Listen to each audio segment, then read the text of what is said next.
I'm Samantha Asamardu, and welcome to the newly launched NDA podcast, which stands for No Dickheads Allowed. And the music you can hear in the background is Madlib, movie finale. As I was excited to hear that he and Talib Kweli released a new album today, Liberation 2 Instrumentals. All I've ever wanted from Talib is music, and I'm glad he's taken at least a bit of time off being a social media jihadist and is making beautiful albums with other genius musicians. Long may it last.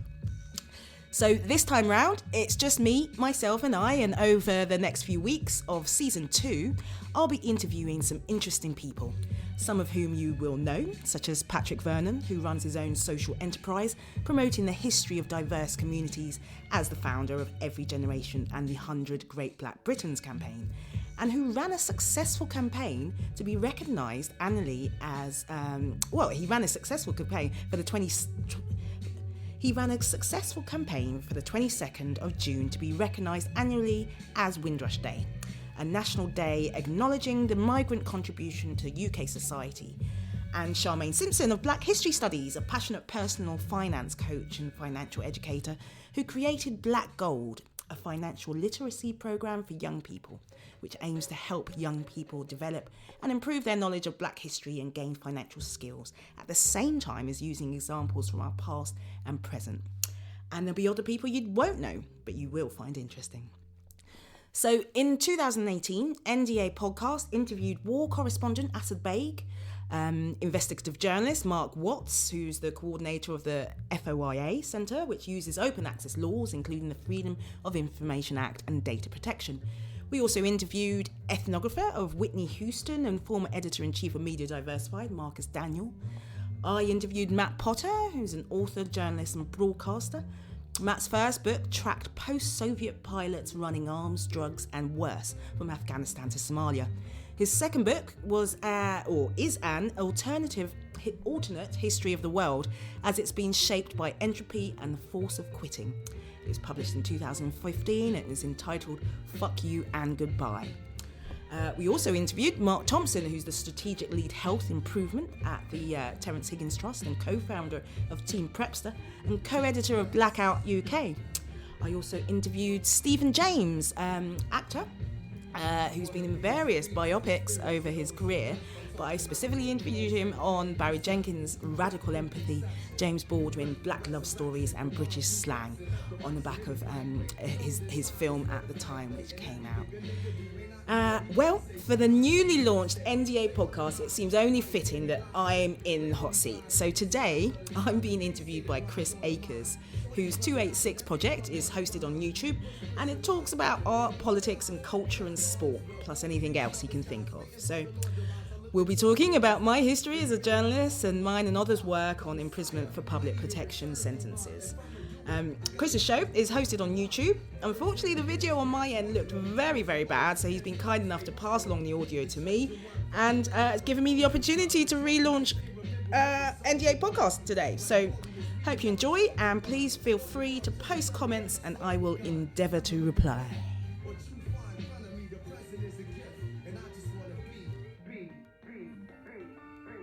Hello, Sam, and welcome to the podcast. Thank you for inviting me. I appreciate it. Thank you. I've been wanting to talk about this subject for a while, especially after hearing your Spotify series, Trapped, because today we're going to be discussing about IPPs. But before we get onto that subject, as I always do with every guest, can you just explain who you are and how you basically journey up until this point? Yeah, certainly. So my name's Samantha Asamardu. I'm a journalist.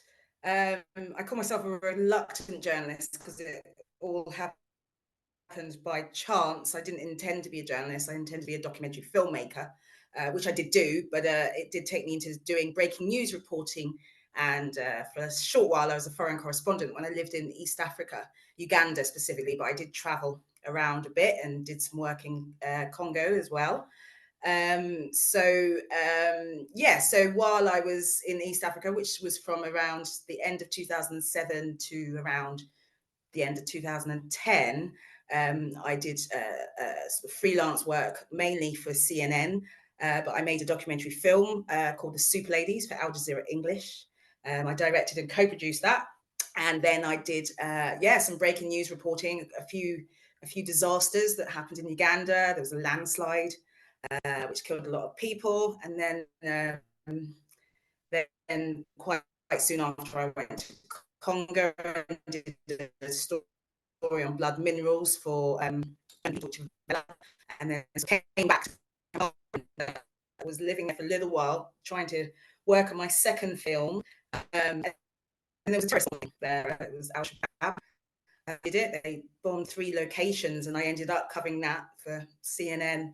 Until I came back to London, where I thought I'd try and find some funding to finish my second film, which I didn't find, and I ended up finding a organisation called Media Platforms from people from marginalised backgrounds. It did expand to sort of travellers, gypsies, Roma, white working class.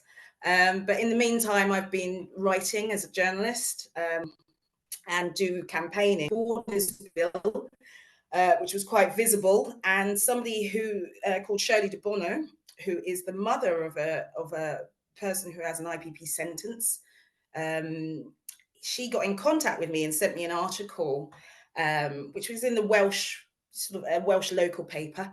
And in it was a story about a man called Leroy Douglas, who had stolen a mobile phone at some point and got an IPP sentence and had been in prison for 12 years at that point. And it was an old article, so he'd been in longer than 12 years. So I didn't quite believe it. It sounded like, fantastical to me, nonsensical.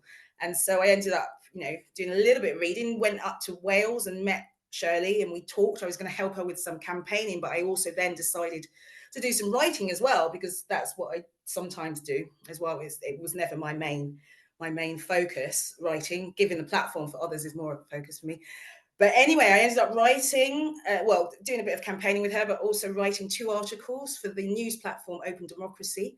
The first one, I forget the name of the title, but something like the families are concerned about the barbaric sentences that their family members are serving over many, many years. And the second one was, I think, entitled "Fake Crimes on the Files of IPP Prisoners and keeping them in prison because the parole board don't know they're fake," something like that. The title. And I wrote that. I sort of researched and interviewed people over a couple of months, including the then CEO of the parole board, lots of people, the Ministry of Justice, press office, obviously. And I was given some documents from various family members, and it looked like what was happening is they were going to parole with their files with various things on their files that didn't happen, which they didn't do, and which they couldn't have done because they were in prison at the time when these things happened, but yet they were on their files.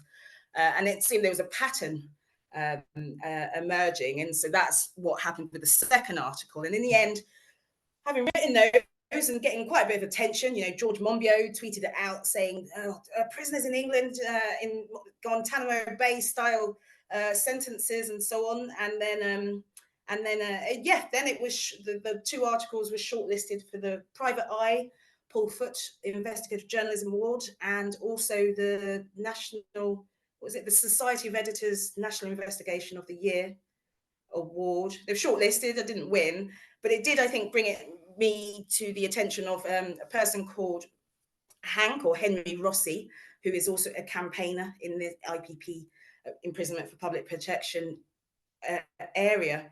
And he contacted me, asked me if I'd be interested in working on a series on IPP, which was over 2 years ago. I think he first contacted me, and I wasn't certain at first, but yeah, I said yes eventually. And I think our first episode came out in May 2023. So quite a while we've been working on it. We were working on it before that, because we interview a lot of people, lords, politicians, obviously IPP prisoners, if I can get them on the phone sometimes, IPP prisoners on license, lawyers, prison lawyers, barristers, judges.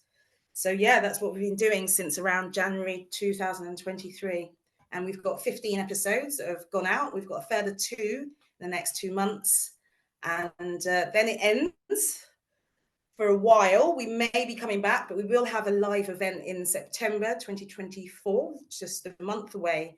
We hope, where it will be a trapped live, where we have some of the guests that we've had before on, but also hopefully get some of the politicians who we haven't had on before, but who were sort of, they were complicit, you could say, or they were part of administrating the IPP sentences. So we would like to get some of the former justice ministers up on stage with us, but yeah, we'll see.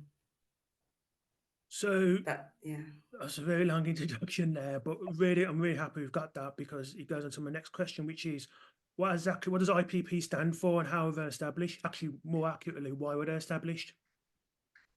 Yeah, so imprisonment for public protection sentences, IPP, were first, they were introduced in the 2003, I think, Criminal Justice Act, under the aegises of, at that time, David Blunkett, I believe. He does see himself as responsible for the sentence, so I'll leave that on record. And what they were is a sentence that had a trigger mechanism. So if someone had previous offences which they were convicted for, whether it's petty crime or a violent crime, or there was 150, there was a list of 153 charges that if you had one of those charges and went into a court for another conviction, or were convicted for something else, then at that time, 2005 to 2008, a judge didn't have any discretion, because of the very badly written legislation. They had to give you an IPP sentence. What an IPP sentence is you will be given a tariff, it's called, which is it's basically a sentence, but it's slightly different. It has a minimum term, but it has no maximum term. So you could have a 2-year tariff, and you would serve 2 years, but you'd keep serving, you'd still be in prison until you could prove you were no longer a risk to the public in front of a parole board.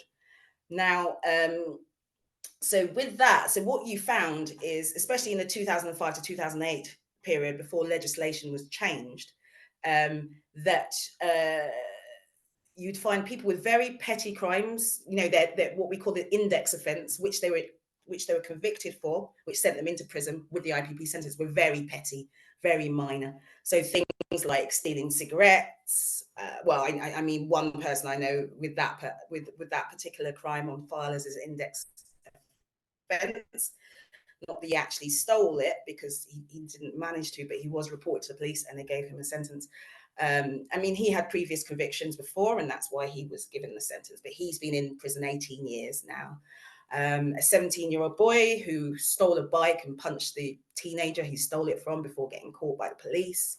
He got a very short tariff, again, I think 2 years or something. He's been in over 17 years now in prison. In that time, he has gone to a secure mental health hospital because he was so affected by the sentence. He went into a catatonic state, and they had to take him to mental health hospitals. You have to have a very high bar in prison to be sent to a secure mental health hospital. But he met that bar because he was basically unable to function after being knocked back from parole review, and didn't get any further along in his sentence. But the thing is, he actually, as I said, was 17, so he got something called a DPP, which is I forget what the D stands for, but it's basically functionally exactly the same as a IPP, but it's for people under 18. And there's quite a few people under 18 who got that sentence who have spent 15, 16, 17 years in prison. And, some of them, again, I think there was a man who stole a coat. He was on a council estate. There was, a lot of people stole mobile phones, it seems, between 2005 and 2008. And unfortunately, some of them are still in prison. Some of them have died, because there has been over 90 suicides of people who have IPP sentences since 2005. I mean, I'll go on to what recall is as well. There's been more deaths because of the sentence since then. But yeah, I think that gives you a roundup of what it is. But what I found is, let's take one example of Roddy Russell. His brother got a IPP sentence for a threat to kill, and I think he got 2.5 years, and he's been in over 15 years now. Now, the maximum sentence you could get as maximum determinate sentence, as opposed to indeterminate sentence, which an IPP is, the maximum determinate sentence for a threat to kill is 10 years. So he's even been in longer than he would have got if he'd just been given the whole sentence, not just 2.5 years. I mean, I've known about IPPs for a while, but I'm kind of sighing because to me, it just seems nonsensical that this has happened. It's like, surely there must have been a better way than this. As you say, the legislation changed, was it 2008? So what happened? 2008, they realised that things had gone wrong. Blunkett is very clear about it. He knows the legislation was bad. He does blame judges more because they only expected there to be about a few hundred IPP sentences given out.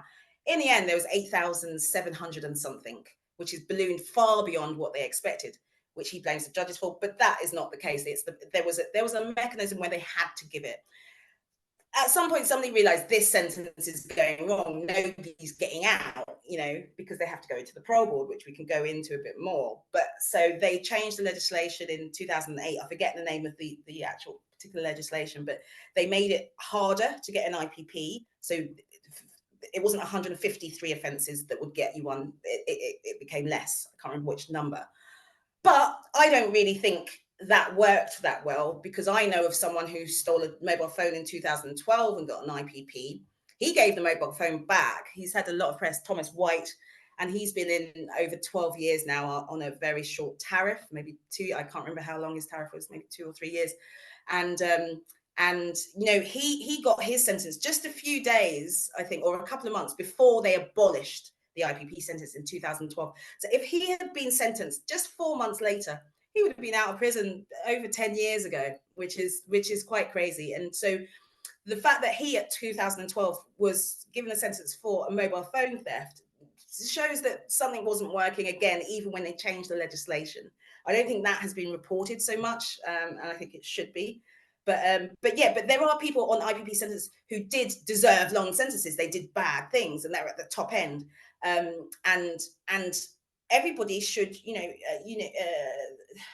there's punishment that fits the crime. I don't often think that actually incarceration is very useful but certainly not for petty crime and short sentences, because people got sentences for 6 months, 1 year, still 17 years later they're in prison. So yeah, I think, yes, there was definitely better ways to do it. There's better ways. The whole criminal justice system is literally in crisis. That's all you see on the front of newspapers at the moment.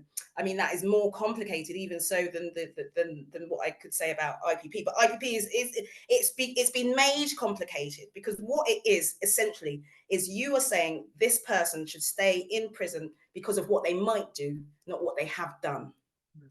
And I think actually the public would understand that. We have a very punitive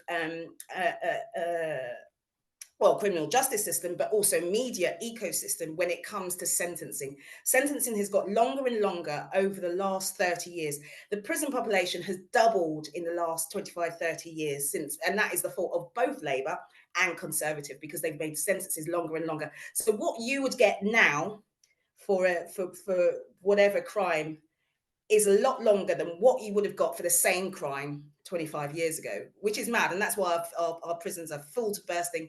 That's why, also, I mean, one of the other reasons they're full to bursting is joint enterprise as well, where you can be convicted as a secondary character, let's say, who didn't commit any violence or didn't, or maybe wasn't even near the scene of the crime if there was a violent murder, or all murder is violent, but if there was a violent altercation or anything, you could be convicted of that as well, and you will end up, young men are getting 18, 19 year sentences for that, and 10 of them at the same time, when only one would have actually committed the crime, if so there was a crime.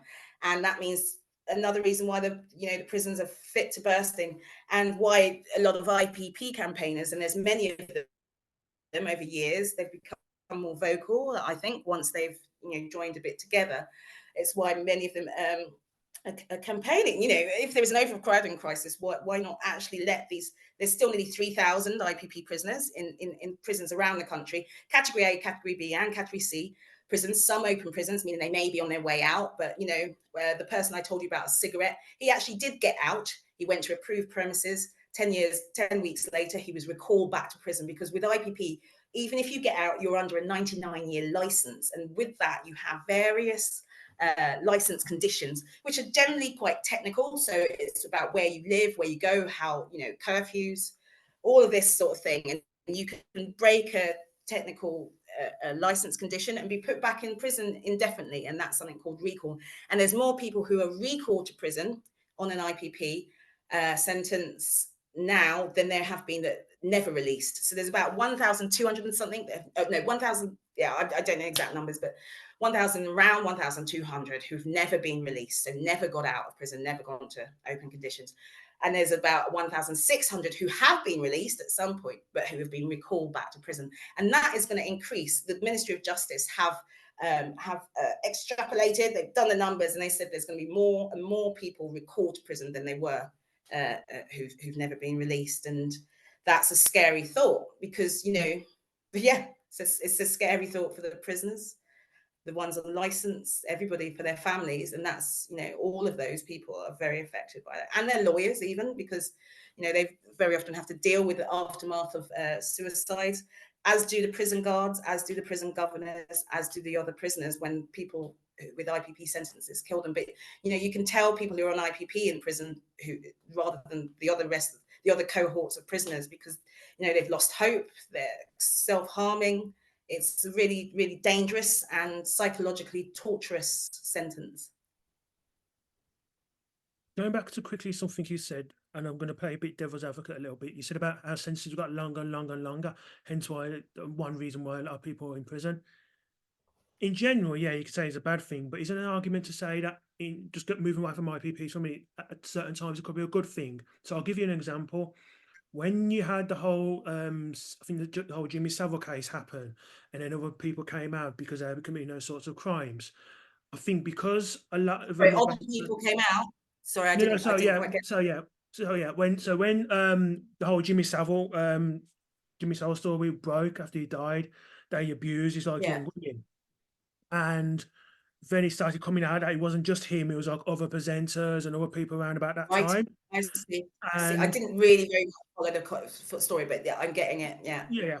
And basically, because they committed their crimes in the 70s, I think the judges had to use that criteria almost to sentence them. And as a result, some of those crimes the sentences were a lot shorter then than they were now. So I can't remember exactly the exact years, but say crimes for abuse were like a lot shorter in the 70s than there would have been like in today's day and age, when you argue a bit more enlightened. So I agree with you in terms of longer sentences, especially for petty crime. I think it's bad, but that's, I think, one incident where actually it did a little bit of good. Where I mean, every woman and hopefully men are going to be sensitive to crimes of abuse, on children, on women and men who are abused. We are going to be sensitive to it. However, what there should always be is a determinate sentence. So there should be an end to it. You've got to think, what is prison for? Is it for is it punishment and cruel and unusual punishment? Because the state of prisons are disgusting. You may not have a toilet. There's a lot of slopping out, especially, in some prisons like Longmart and Coldenley. They don't have in-cell toilets. The rat infested, all sorts of things. So so it's punishment going to prison for anybody in this country. But what is prison for? Yes. Is it punishment, or is it retribution, or is it about rehabilitation? I would always fall on the side of rehabilitation. I don't, for most crimes, I think people should be allowed to be given a chance to rehabilitate themselves and make amends, make justice to people. I think some crimes definitely deserve a prison sentence, and they should be locked away. Some people shouldn't be. I don't know. You could say some people shouldn't be allowed out, but if a matter of, I read an article just a couple of days ago about a man who did have a life sentence. He did get out after around 16 years. The first thing he did was murder someone, a woman. He's obviously a misogynist, hates women, and just saw another one and decided to attack her. I mean, the first one he didn't kill, actually. She was alive. I think this was in Scotland, actually. And so she was campaigning, why was he let out? Why was he let out? And she was proved right because he went on to do something. So obviously this man is not safe to be on the streets, yeah? But is everybody a risk? Now, Yeah. I mean, you've used a quite emotive case by talking about child abuse, obviously. And I would like to know, are those people active like that? What is it they did? I think a judge can they should be able to pass exactly what they did, what risks they proposed to the public. And I mean, we talk a lot about risk, especially in IPP, and to a ridiculous extent. However, if it is a crime of violence or murder or a sexual abuse of a child or a woman or a man, then that they obviously have presented a risk at some point, and somebody didn't identify that risk, but now it has been identified. They've got their sentence, yeah. So now this person's on your radar. So you've got to decide: are they, irredeemable? Will they do this again and again, or is there a point where we can rehabilitate that person? Now, I'm not an expert, so I'm not the one who can say yes you can or no you can't. But I don't believe any of this would be helped by giving longer and longer sentences. Yeah. And speaking of risk and whatnot, obviously you talked earlier about IPPs and parole board. Now, what is the criteria that the parole board use in regards to whether someone from IPP should actually be let out of prison or not? Criteria. It's not so much a criteria. So what you'll have is a panel, and on that there may be former policemen, there may be former judges or current judges, or the people with some sort of expertise in criminal justice.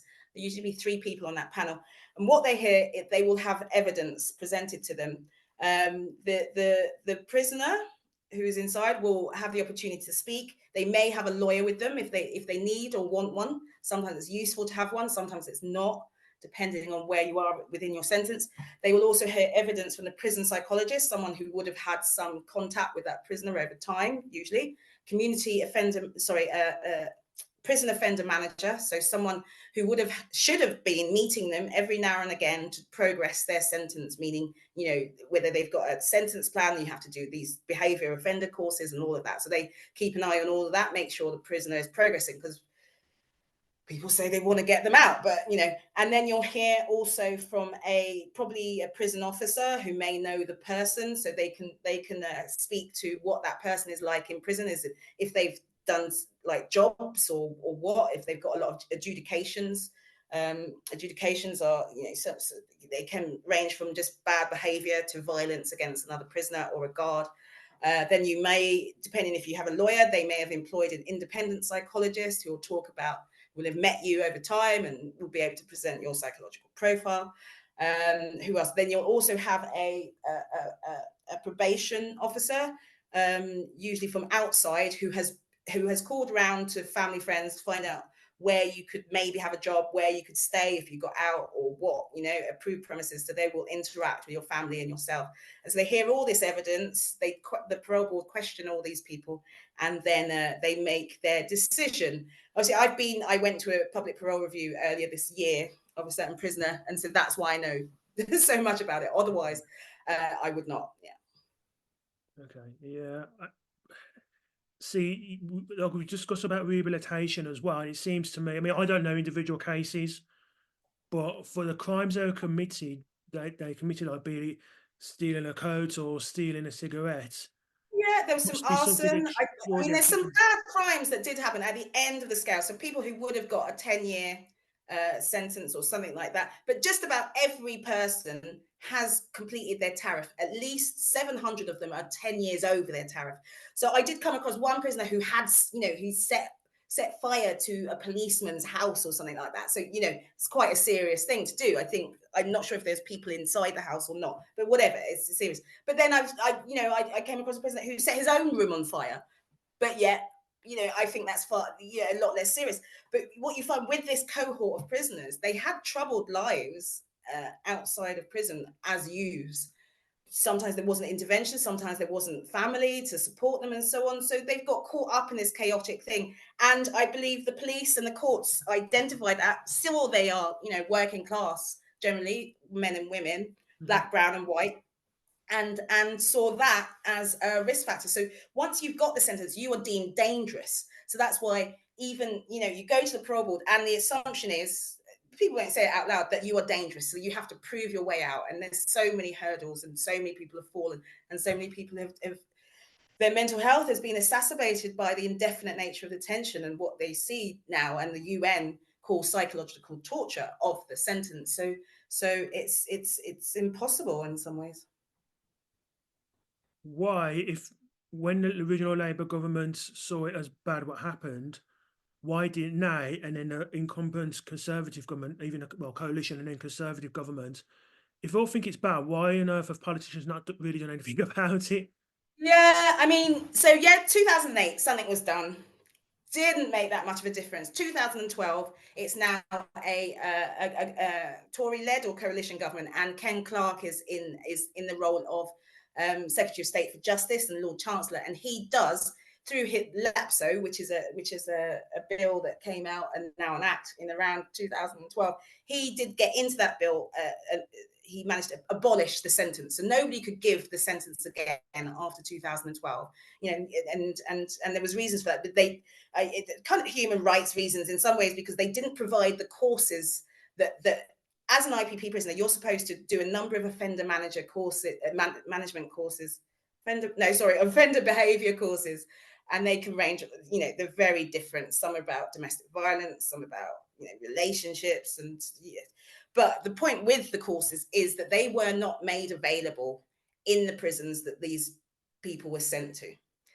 If they were available, there'd be a waiting list, and they would be behind the lifers, they'd be behind whoever. Sometimes if they weren't available at all, the prisoner would, later years, they would move prisons to go to the prison where their course that they have been told by the parole board or their offender manager that they need to do to progress and get out eventually. You move to that prison, but then again, you're at the back of the queue, and this went on for years. And that's why in 2012, they said that this sentence had gone wrong because they did not provide the tools for these people to actually leave prison anytime soon.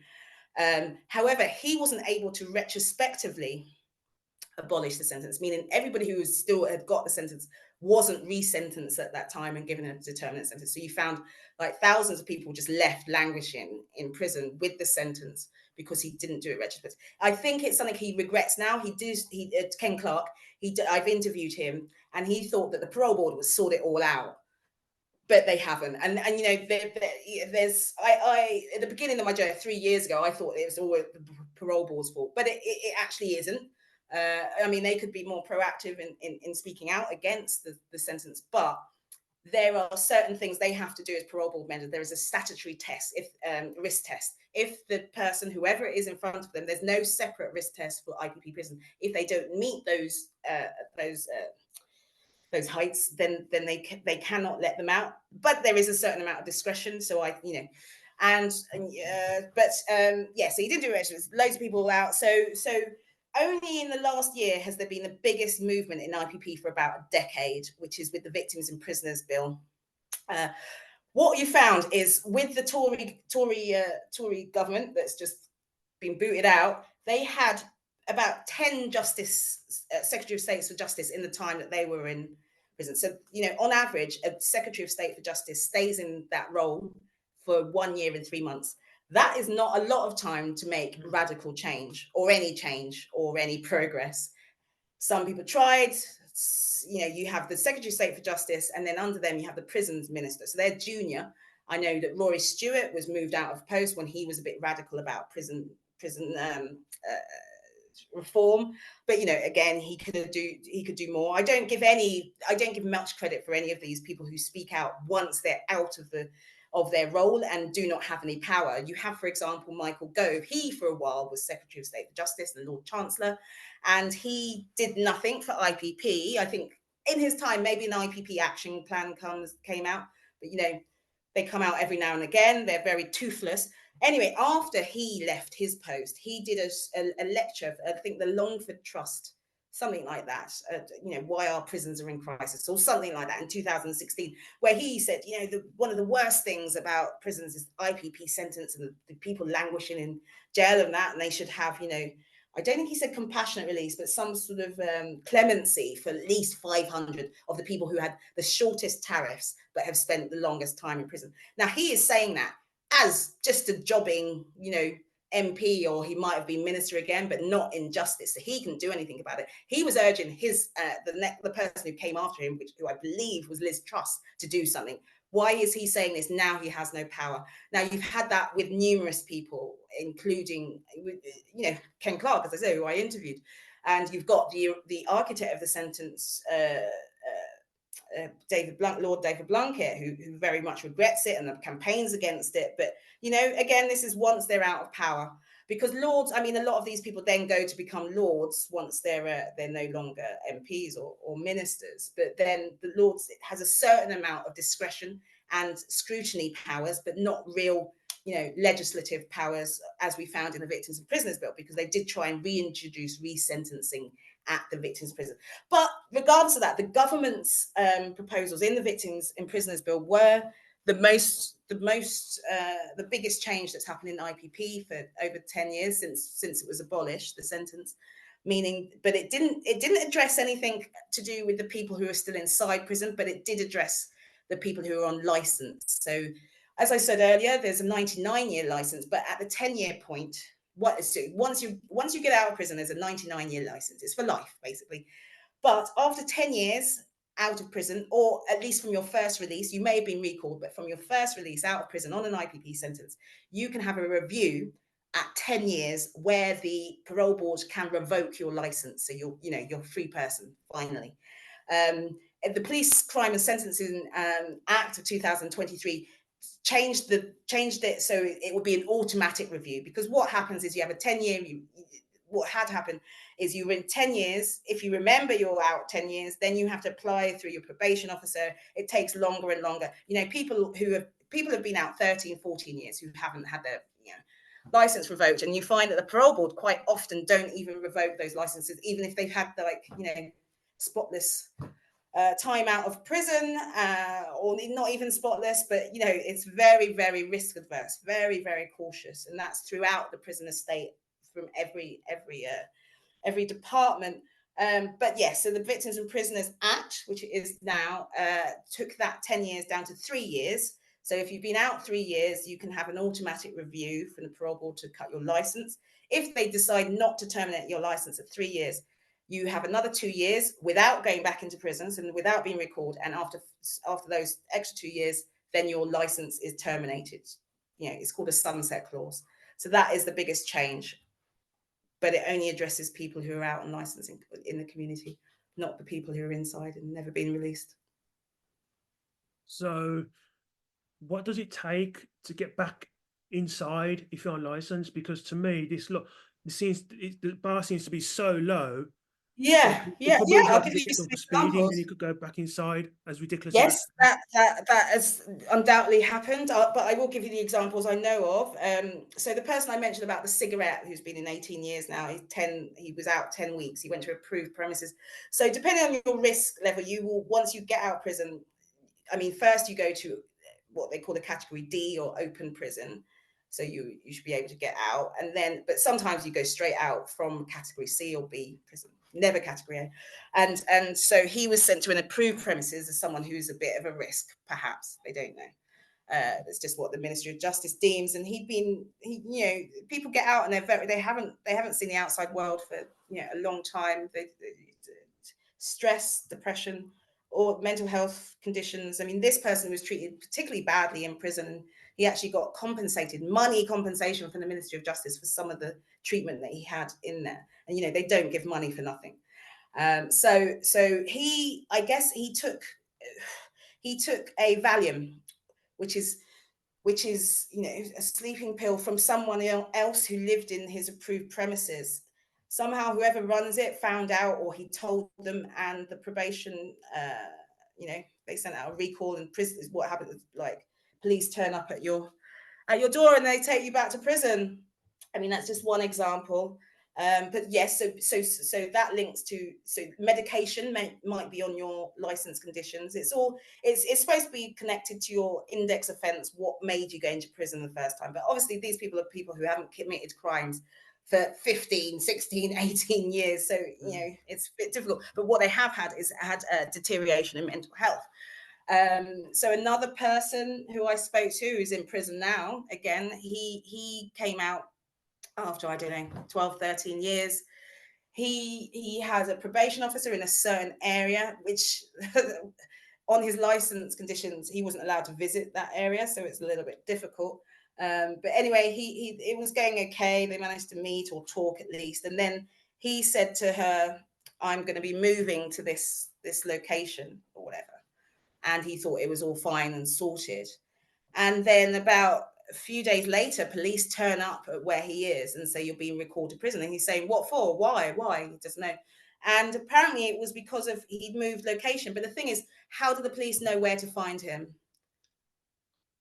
He did tell this person and they sent them to the address. And that is the reason he was apparently recalled. And at the point I spoke to him, he'd been in 6 years indefinitely. You know, he was very, very depressed. He'd been self-harming. He had thoughts of suicide when I spoke to him.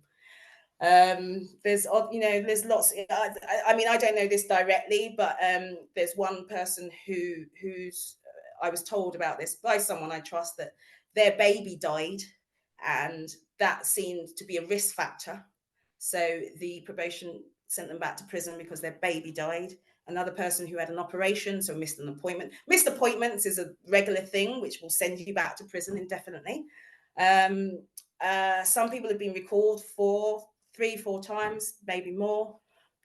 I mean, I can see your face is shocked. It is disgusting, the whole recall system, because you think, you know, the probation officers, often quite young, don't know their jobs well, are very risk averse, but they don't realize once they've sent them back to prison, they are in there indefinitely. You know, they have to prove their way out again. This boy, 6 years he's been in since. That man, he'd been in 18 years, only 10 weeks out, and now who knows when he'll come out again. Unless there is resentencing, this crime against humanity will continue. Yeah. More deaths, more suicides, more self-harm.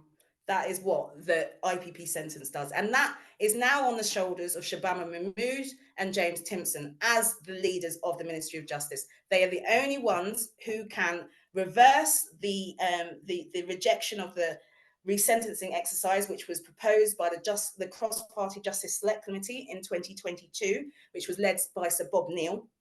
They recommended resentencing all the prisoners to bring some justice to this thing. That was rejected by Dominic Raab, who was then Secretary of State for Justice and Lord Chancellor. He wouldn't, and then Alex Chalk came in. He wouldn't reverse it, but he did take their recommendation they had recommended halving the license conditions to 5 years. And so now Shabana Mahmood, a Labour politician who has spoken out against IPPs when she was an MP. She's written about it on her blog, how terrible the sentence is, and but she is now in the hot seat, let's say. I call all the justice secretaries, the Lord, you know, they're called Secretary of State for Justice and Lord Chancellor. I call them all the guilty men, and Liz Truss, you know, let's put her in there. But now Shabana, if she doesn't do anything about it, will be the guilty woman. As Lord Moylan, who's been a very vocal and active campaigner about IPP, has said, on the door of the Ministry of Justice, it doesn't say Ministry of Public Protection, it says Minister of Justice, you know, and that should be at the forefront of their mind.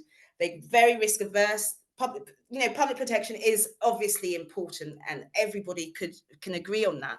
But to the point where you're causing, you know, crimes against humanity, human rights violations, as Dr. Alice Edwards, the United Nations rapporteur, calls this, then you have to balance risk of public protection and your own crimes. Because a lot of this, I'm certain even there will be eventually a public inquiry, there will be reparations, there will be apologies about IPP. My goal and interest is actually just getting these people out of prison. So we can't wait for a public inquiry. We can't wait for an ITV drama to get them out. We have to do it now.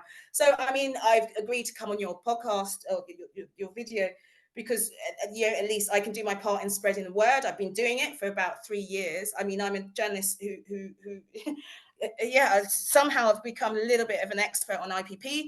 I didn't write about IPP before 3 years. I occasionally now do other stuff, but really my general thing is I talk about imprisonment for public detention, and anybody who comes across it must I think do their part to end this injustice. I think I'm right in saying that when the government came into power, one of the first things they said was because the prisons were so full that they were going to let, so many prisoners out? And I remember thinking at the time, why don't we let some of these IPP prisoners out if that's what they're going to do? Yeah, indeed. I mean, you would hope that was what we all hoped. However, I'm going to read you what happened with James Simpson, because people were very excited. But a lot of the campaigners and family members came together to send an open letter to Shabana Mahmood saying your first 100 days you should release these prisoners. Obviously, there's a crisis. There's an overcrowding crisis. Just recently, one IPP prisoner set himself alight. That's the one I said to you about, who was done for the mobile phone in 2012. He set himself alight. Another one has, gone on his second hunger strike. There was another inquest. There's always inquests because so many people keep dying. There's been 3 prevention of future death reports this year. Prevention of future death reports are released by coroners once they've done an inquest, and they see that there is a possibility to prevent a future death because of these reasons. They have indicated in three inquests that the IPP sentence is the cause of the suicide. Yeah, so there's that. There's all those things happening. So these campaigners all got together and did an open letter saying, really, get this resentencing exercise going, get the license conditions that were legislated in the Victims and Prisoners Bill enacted, because that, I've said that it's the biggest change, but it isn't actually in effect yet. They're still waiting for that change to actually be law. So there's that. But basically, Simpson, what did he say? He said in his maiden speech, he said, Lord Simpson said, I am well aware of the issues around indeterminate sentences for public protection. It would not be appropriate to make changes in relation to IPP prisoners because they are different order of public protection risk.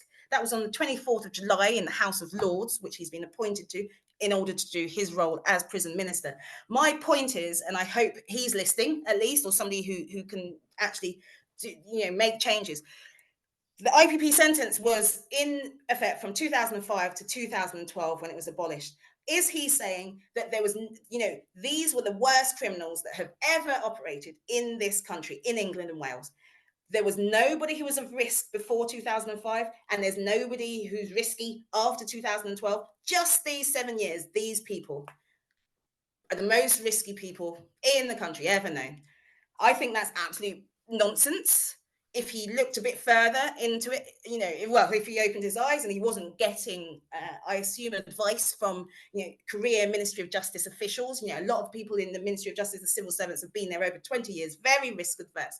And I don't think, listening to him before he was in that role, he didn't sound like that is something that would come out of his mouth. But now he is in that role, and that is what's come out of his mouth. That is where we are at the moment. They are the most risky people on earth. You cannot let them out of prison. Does that sound sensible from everything I've told you today? Yeah. I'm just thinking, we talked about rehabilitation, but how can you rehabilitate if you've got this sentence over your head? Because you're always going to be on license. So you're going to be restricted to what you can do. So how can you, there must be a high risk of people going back in because you're going out. People are very fearful when they're on the outside. I spoke to someone who had been recalled 4 times for behaviour reasons. I think one was an actual conviction. So I'm just going to close the shade on my window. My apologies to the audience. One moment.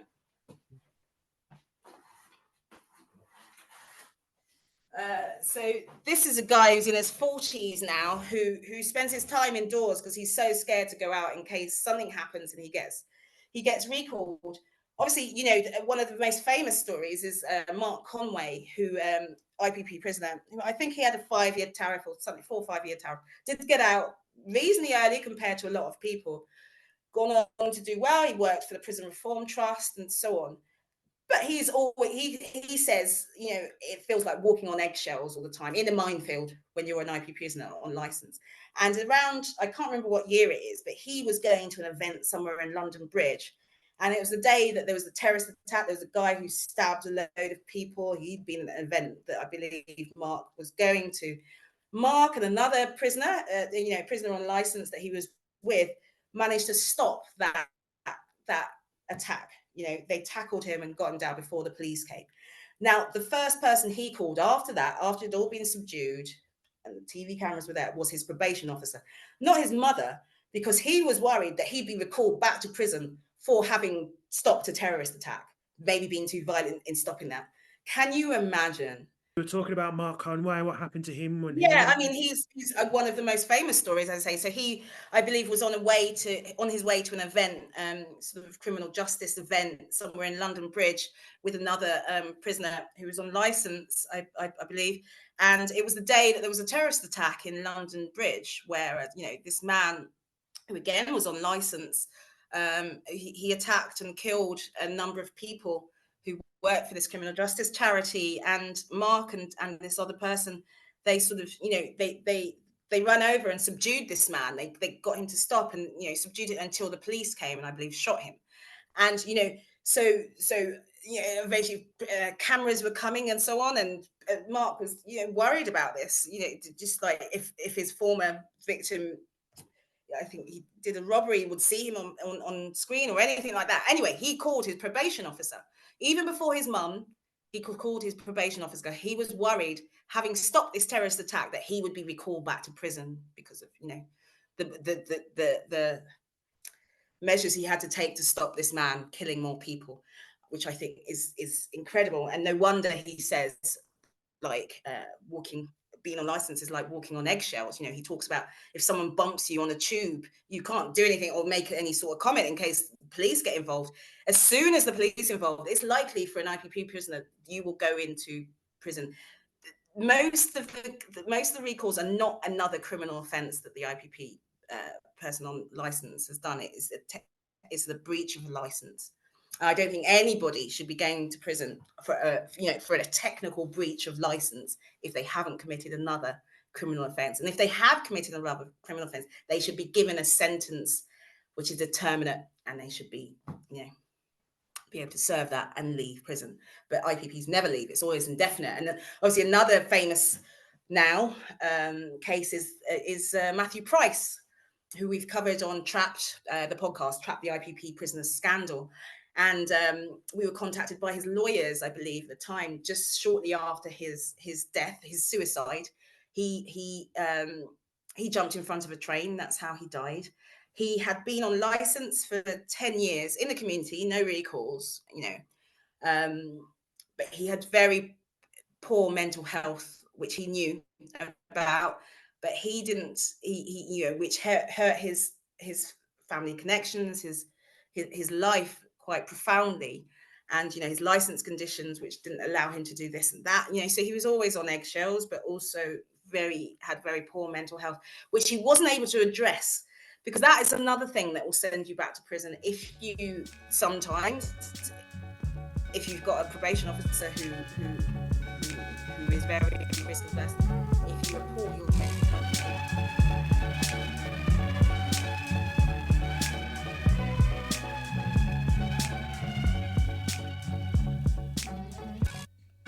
Thanks very much to Chris Akers from 286 Project for taking the time to interview me on imprisonment for public protection and everything that goes with it. Really appreciate all the people that I've worked with over the last few years on IPP, and big shout out to the IPP campaigners who have taken this fight on for over a decade, approaching 2 decades for some. Shout out to IPP Committee in Action, UNGRIP, They're the main groups, and individuals within that have been amazing. People like Bernadette, Shirley, Roddy, Donna, Sarah as well, and Rob, who we met last in Manchester. But yeah, thank you for listening to NDA Podcast Season 2, Episode 1. You can follow me on all social medias. So I guess Samantha Asamadu. I'm on Twitter, formerly known as, X, formerly known as Twitter, Instagram, all the places. But the main place you can find me is on my blog, or Substack, which is called Between a Rock, a Hard Place and a Dystopia. See you next time.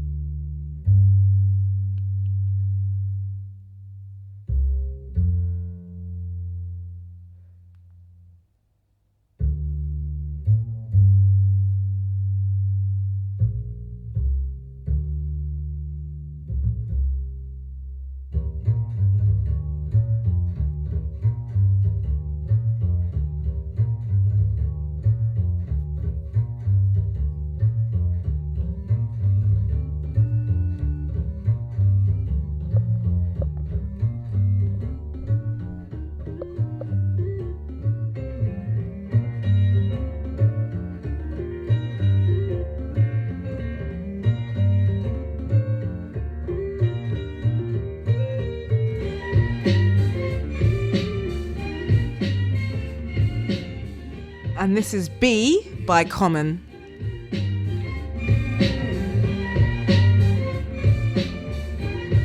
Yes.